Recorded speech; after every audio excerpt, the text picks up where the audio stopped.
abafundisi bonke nebandla lonke. Amen. Ngibonga ukuthola lethuba nami ngafishane. Amen. Ngiyambonga uNkulunkulu kakhulu. Igama lami nguSiphiwe. Ngizalwa kwaSithole. Ngakana kwaNdwandwe. Ngibonga leli thuba ke kafishane emphefumulweni wami ngizokhuluma nje ngifisa ukuba mfishane ngoba angiphethe neBhayibheli. Kodwa ngiyafisa uNkulunkulu angangisiza. Amen. Amen. Ngingumntwana kaNkulunkulu ke nami ngizalelwe kuyo le ndawo. Enhlizweni yami ngiyambonga kakhulu uNkulunkulu ukuthi angenzele umusa. Uma ngimukela insindiso bengilapha esikoleni esibusiso pastor Mtshali ngizokuthinta indawo azaziyo. Uma kufika uJesu empilweni yami ngaleso sikhathi right.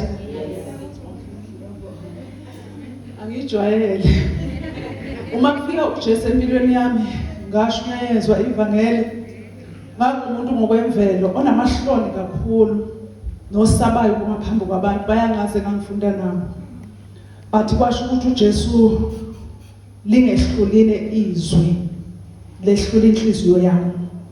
Kwakuusuku lwe-SCM ngalezo khathi bekungama student Christian movement ezikoleni.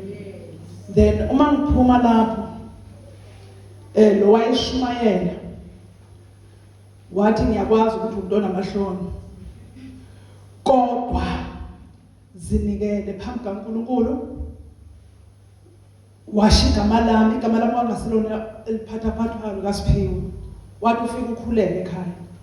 Uma ngifika ekhaya ngilana kuhlabelela umhlabelelo kaPastor Nzimande othi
uNkulunkulu ke uyakwazi ukusebenza. Lo uNkulunkulu esikhonzwa esimkholwayo wabona ukuthi akho mshumayeli le madlozi. Phupha incwadi ebusuku Nongoma chapter 18 verse 10.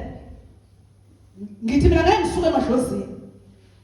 Uma ngithi ngiyafunda ekseni lithi obhule emadlozini uyisinengi sokuJehova mawuphelele kuJehova. Ngathi inkosi usho ngiphelele ngavese ngathi surrender.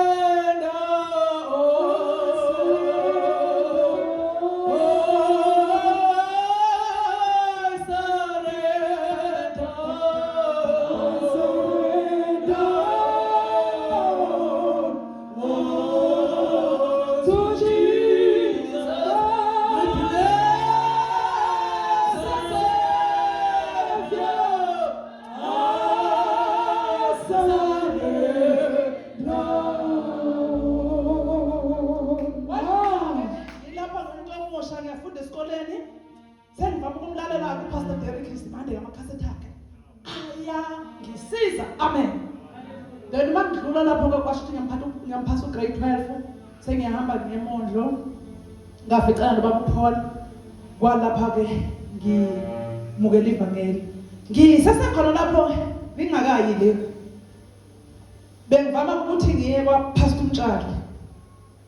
Pastor Mtshali baba uMtshali wayesiyenodathethu sisinonhlahla nobaba uMsizeni. Kwase isikhathi babe ngekho bona sonke nje ngalendlela esasonta ngayo. Bathi-ke ngaleso sikhathi-ke emoyeni wami lokhu kuqhubeka kwenzeka kanjalo. Sisonta ngalendlela esonta ngayo sengihlatshiwe.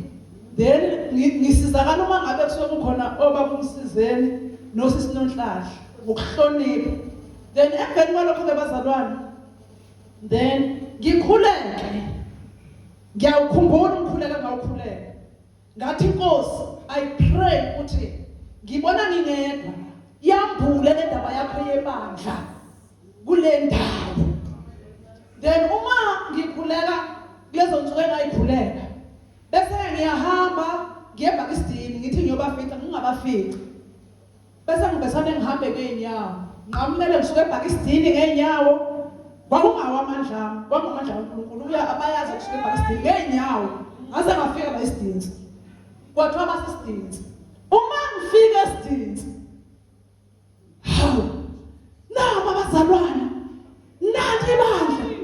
Bathi Jesus, ngumntwana amahlona ngisho lutho. Nethi kuvuka kimi uthi baba ngiyokubonga. Bathi mhlawumbe kwabanye ngeke ngayisho le ndaba kodwa mhlawumbe isikhathi kwabili. Bathi kuyavuka ukuthi angiyikhulumi ukuthi uNkulunkulu namhlanje emphefumulweni kunokumbonga. Ibandla uma ngilifica liqhubeka washo ukuthi yilo lelembulo. Amen. Then-ke ngase ngiyabonga nje yonke indawo. Kafishane bazalwane lo msebenzi ongaka angeke ngizavula incwadi manje nami ngilanda lokho uNkulunkulu akubeka emphefumulweni wami ngebandla. Then ngaqhubeka. Siyambonga uNkulunkulu ke bazalwane ukuba nabaholi abahambule ngale ndlela. Emphefumulweni wami-ke izwi enginalo eliku Izaga chapter 1. Angizukulifunda bazalwane ngizokhotha nje ngoba sebekhumbula abantwana bonke futhi ngiyadlula. Elithi umuntu ohlakaniphile oqhubeka ekufundeni. Kungisizile bazalwane ukuba sebandleni. Kwangisiza uku-attend izinkonzo eziningi. Ukufunda uNkulunkulu usuku izikhathi ngezikhathi. Umuntu ohlakaniphile ongathi nginalo ulwazi. Athi mina kodwa umuntu ohlakaniphile oqhubeka efunda. Ensukwini zokuphila kwami noNkulunkulu kuyangisiza ukumfunda usuku nosuku uNkulunkulu. Uverse 7-ke uthi ukumesaba uJehova kungukuqala kokuhlakanipha. Emphefumulweni wami bantwana benkosi yilokhu okuyevuka ukumesaba uNkulunkulu. Ukuthi noma ngingumama njengalokhu ngisewumuntu omusha bengifundisile kodwa umesaba uNkulunkulu kungumgogodla wokuphila. Athi uPaul encwadini ngoba chapter 14 verse 22, the faith that you have is between you and God. Inkolo onayo yakho noNkulunkulu. Day by day bazalwane zisifundisa ingcebo zisiyala ngezwi lokuhlakanipha asimesaba uNkulunkulu. Uthi uSolomon umuntu ohlakaniphile yilo oqhubekele ekufundeni. Athi ukumesaba uJehova kungukuphila okuphelele. So-ke manje bazalwane konke okufundiswayo ngiyalwela ukuthi ngikupractice. Zikhona izimpi, zikhona inkinga, kodwa lokhu esihlonyiswa khona bantwana bakaNkulunkulu akuthi kwi-secret place yomuntu nomuntu nomzalwane angayikhohlisi inhliziyo yakhe. Uthe uPastor Mabaso silapha ya wathi kune-track kaNkulunkulu phakathi kwempilo zethu. Shemaya chapter 2 ku-last verse uthi umuntu omuhle uJehova yamnikeza ukuhlakanipha, amnikeze ukuthula, amnikeze i-wisdom, i-knowledge, ne-peace. Umuntu omuhle uJehova. Wowes